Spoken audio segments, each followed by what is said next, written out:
The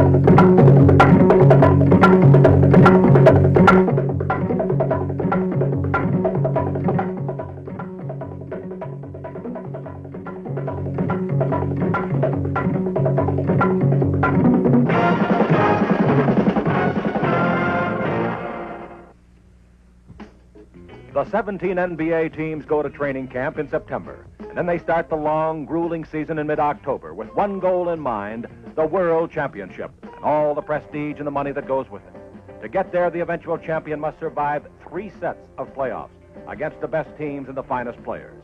All playoffs are best of 7, and when Baltimore and Philadelphia squared off, the Bullets mascot, Alex, thought he smelled a victory. The 76ers finished second in the Atlantic Division, but their seasonal record was better than the Bullets. Led by all-pro forward Billy Cunningham and high-scoring guard Archie Clark, Philadelphia got off to a fast start and took the first game of the series in Baltimore. Then the scene shifted to Philadelphia, and Baltimore liked the move.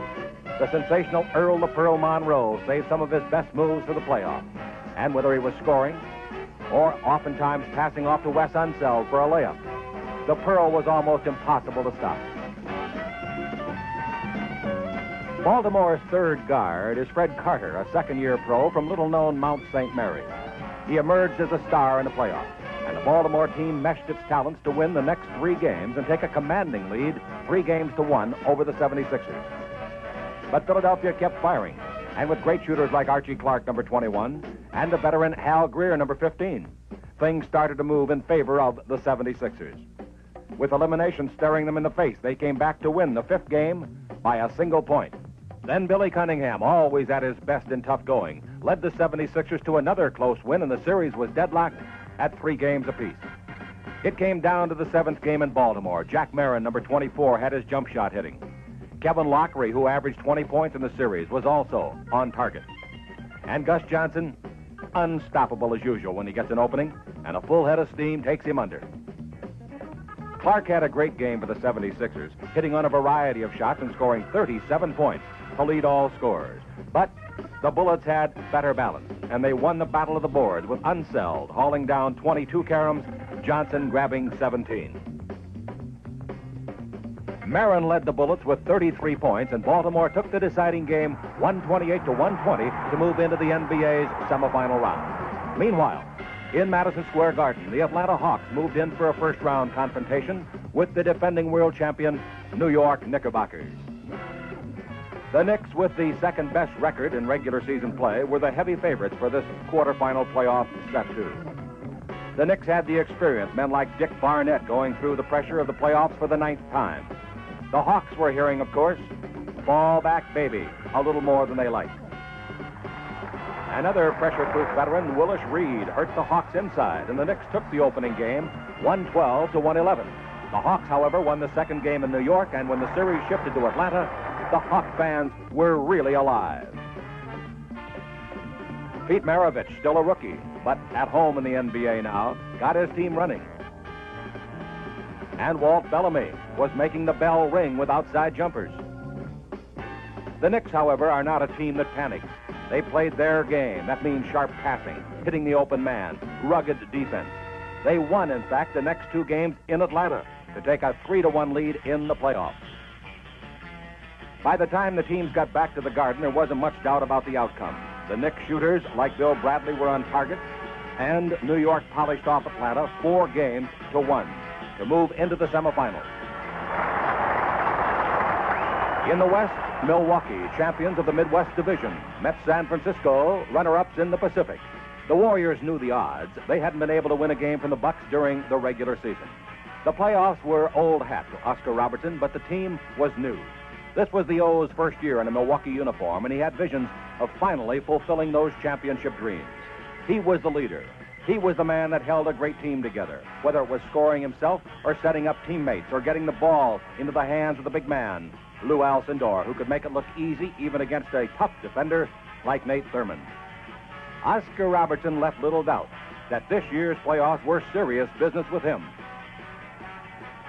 Milwaukee reeled off 3 straight victories against the Warriors, winning all 3 games by double-figure margins. So Al Attles, number 16, San Francisco's player-coach, had to do something to hold off the Buck rout. So he put himself in the ball game, the fourth game, hoping to get the Warriors running a little bit more. The San Francisco attack was much sharper. The passing was better as Jerry Lucas got the ball to Nate Thurmond for a jump shot. Lucas's hook shot was also on target. But the Bucks still led 104-103 with just 4 seconds left to play. There was time for just one shot. Joe Ellis would be the man to take it from about 40 feet. And he made it.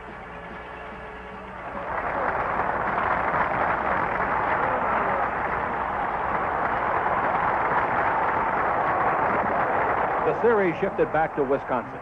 The Bucks started fast, not about to take any chances after being denied the series sweep in San Francisco. Number 10, Bob Dandridge, Johnny McLaughlin and company found the range with jump shots. And Oscar Robertson picked the defense apart, beating Greg Smith for a bucket. The Milwaukee Stars were literally tearing down the cords as they tore into the Warriors with a vengeance. The Bucks streaked to a 34-point lead at halftime. And they didn't let up after that. At one point in the second half, Milwaukee was 60 points in front as they completely demolished the Warriors. The final margin was 136-86. Oscar Robertson was a very happy man as the Milwaukee Bucks had safely cleared the first round of the NBA playoffs.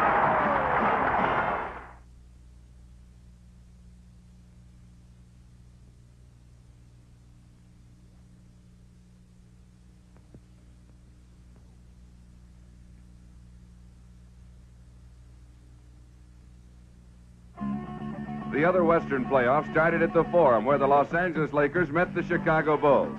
Two Lakers superstars, Jerry West and Elgin Baylor, had to watch from the sidelines, out with injuries. The Lakers had learned how to compensate, though. Gail Goodrich, just 6'1", took up West's scoring duties, and big Wilt Chamberlain responded with fine play at both ends. The Lakers won both games at home, and everybody thought it would be a fast series. The Bulls had other ideas. Bob Weiss, who averaged just 10 points during the season, came alive in the playoffs. And by the time the teams returned to Los Angeles, the series was deadlocked at 2 wins apiece. The Lakers found a star in the wings, too. Jim McMillan, the rookie from Columbia University, showed why the Lakers had made him their #1 pick. Happy Hairston hit some clutch baskets, and the Lakers won again at home to take a 3-2 lead. But the Bulls knew all about home court advantages. They could hardly wait to get back to Chicago Stadium, where Bobby Weiss was ready to drill in some deadly jump shots. Weiss scored 25 points, and the series was deadlocked again, heading for the payoff 7th game. Back at the Forum, Chicago got off to a fast start. Bob Love, completing his finest season in the NBA, connected on a couple of jump shots, and the Bulls thought they had finally solved the home court heck.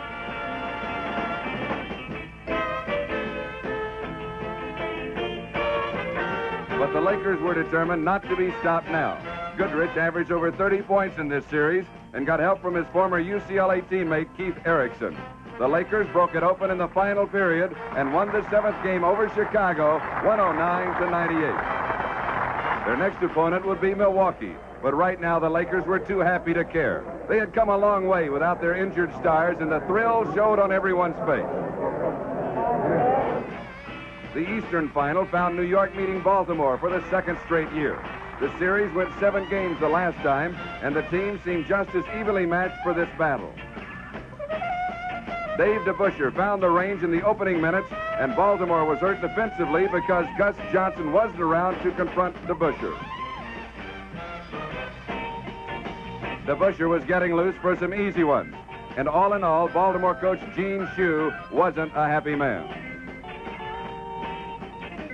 His spirits brightened, however, as Earl Monroe went to work. The Knicks had the veteran Dick Barnett on him, but that didn't work too well. Then they tried Walt Frazier, considered the top defensive guard in the league. By this time, Earl the Pearl had the Knicks' defense confounded, and when he found open teammates, Baltimore rang up some big points. But the Knicks were also getting some big points, and they held on to win the opener in the Garden, 112-111. The second game was also in New York, and again the Knicks got off to a fast start. Willis Reed, connecting on his favorite 15-foot jumper and rebounding hard, was playing like all those injuries were a thing of the past. Baltimore wasn't as lucky. Earl Monroe injured his knee and joined the Bullets' bench brigade, which already included Gus Johnson and Kevin Lockridge. The Bullets didn't have much left, and the New York fast break was freewheeling now. Walt Frazier, the Knicks' top scorer during the season, led the team again, and New York breezed to a 20-point victory. Coach Red Holzman and the Knicks didn't even mind the prospects of making the journey to Baltimore. The Bullets' hopes didn't seem too bright even at home. Johnson and Lockery were both out of action again, and that put most of the scoring burden on Earl Monroe. The Pearl always seems to have something new, and he showed the Knicks some of his latest moves. Fred Carter filled Lockery's spot very well, connecting for 18 points in the first half. Gaining confidence with every game, the Knicks found Carter a tough man to keep away from the basket. Monroe led the way with 31 points. Baltimore breezed to victory. The Bullets still trailed 2 games to 1, but they were beginning to see some hope. Monroe started things again, going to Jack Marin, and he found John Tresvant for a layup. That aching shoulder was troubling New York's big man, Willis Reed. The battle was definitely moving Baltimore's way now. Marin worked clear for a layup. And Monroe's jump shot found the range time and again. When Earl wasn't shooting himself, he was dazzling the Knicks with his passes to teammates like Fred Carter.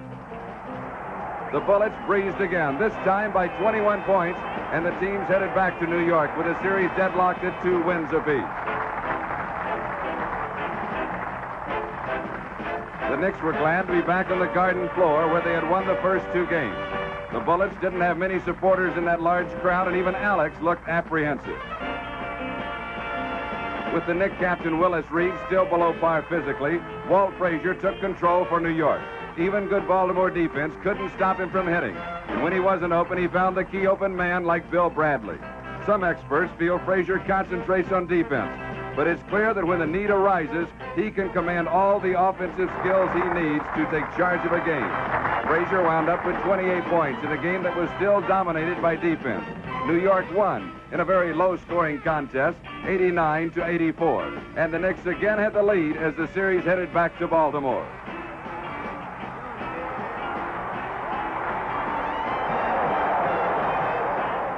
The Bullets were still hampered by injuries, but their bench responded again. This time it was John Tresvant who provided the spark, scoring from close range and getting his team off to a fast start.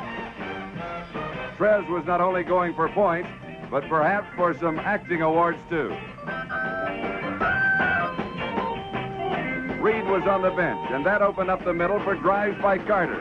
And Earl Monroe continued to punch holes in the Knicks' defense, finding Jack Marin open for a bucket. And then Carter again.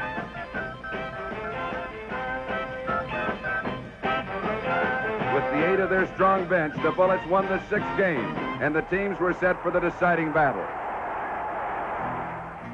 The Knicks were back at home, a place where they hadn't lost in this series. The battle was especially fierce in the middle between Wes Unseld and Willis Reed. Reed's shoulder was still not sound, but he had been there before, and the Knick captain knew the price you had to pay in the playoffs. Unseld was just as determined, and the burly Baltimore center was a tough man to move under the basket. All the tension of a world championship was packed into this game. Early in the going, the bounces seemed to be labeled Baltimore.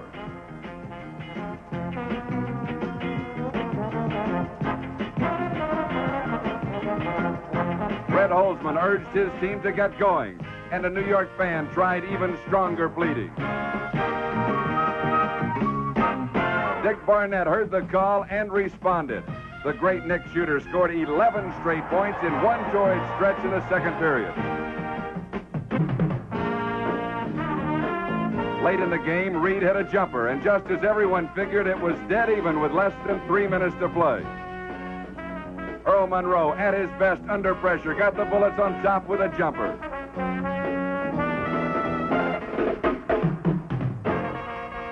His backcourt teammate completed a great series with a driving layup, and Baltimore had the lead in the final seconds of play. The Knicks had the last shot and a chance to tie. But Bill Bradley's attempt was off the mark. Baltimore had finally beaten the Knicks in Madison Square Garden, and it was a big one for the Bullets, their first conference championship in 23 years. They were ready to play for the championship of the NBA.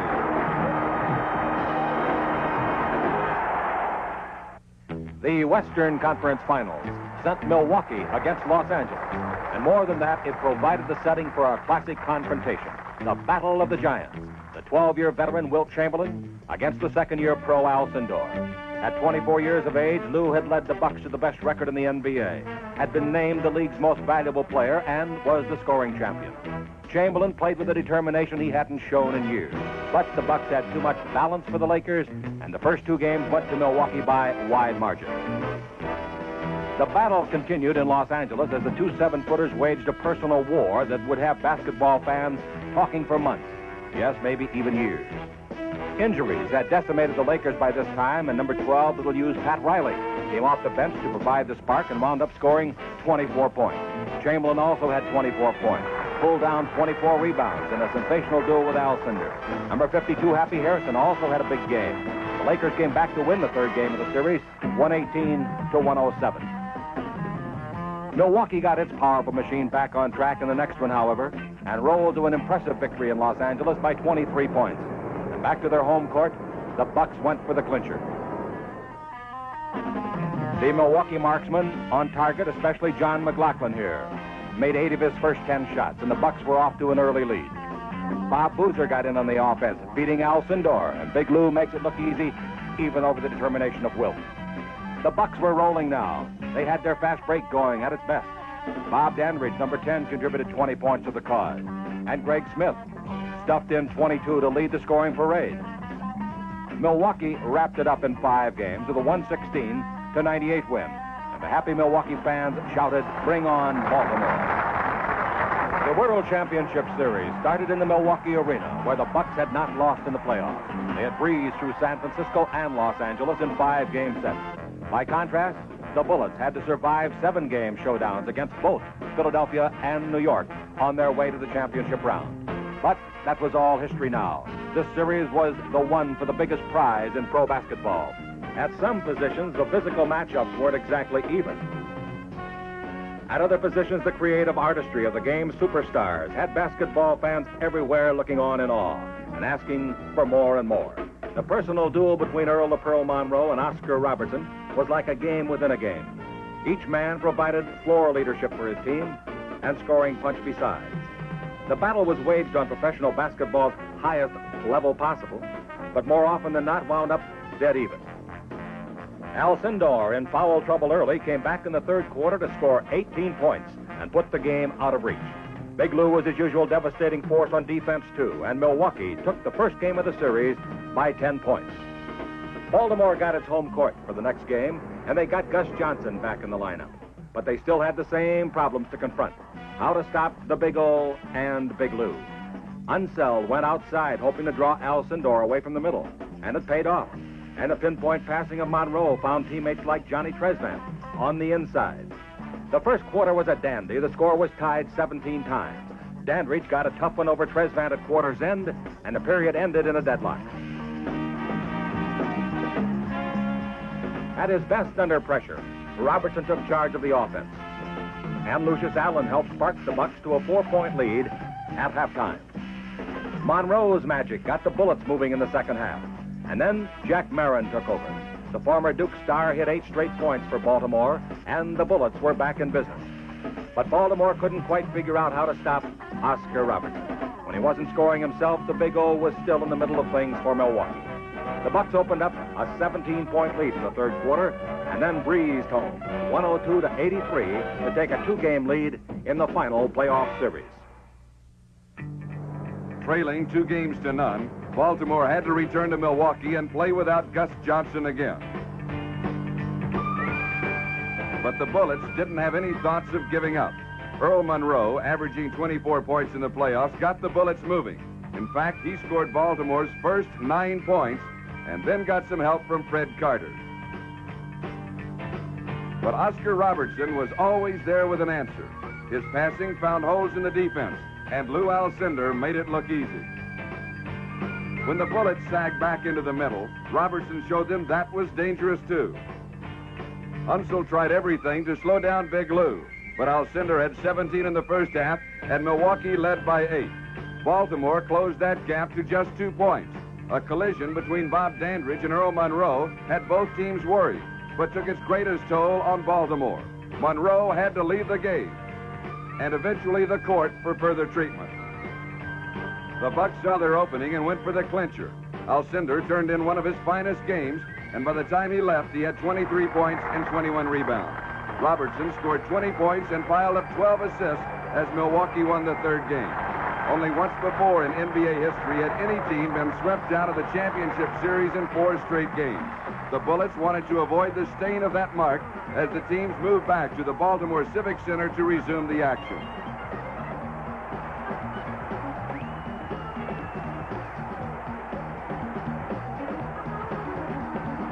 Milwaukee was just as determined to get that sweep, and it showed in Alcindor's play. Oscar Robertson had been waiting for this opportunity for more than a decade, and Gene Shue knew his Bullets were in trouble. Milwaukee spurted to a 15-point lead in the second quarter, but Fred Carter brought the Bullets back with some fine shooting. Baltimore depended on Monroe despite those persistent knee injuries.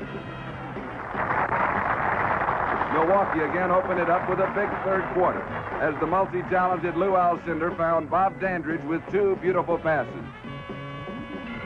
Coming down the stretch, the Bucks had a 17-point lead, and even the reserves like McCoy McLemore were banging them in from long range. The celebration started early on the sidelines, and you could hardly blame the Bucks. They were just completing their 3rd year of existence, and in that short time, they had climbed all the way to the top. They were the champions of the NBA, only the 2nd team in history to sweep the final playoff. And they had marched through 3 series with a loss of only 2 games. The Milwaukee Bucks, new kings of the NBA. And with the blend of strength, size, youth, and experience, the Monarch might indeed enjoy a very long and prosperous reign.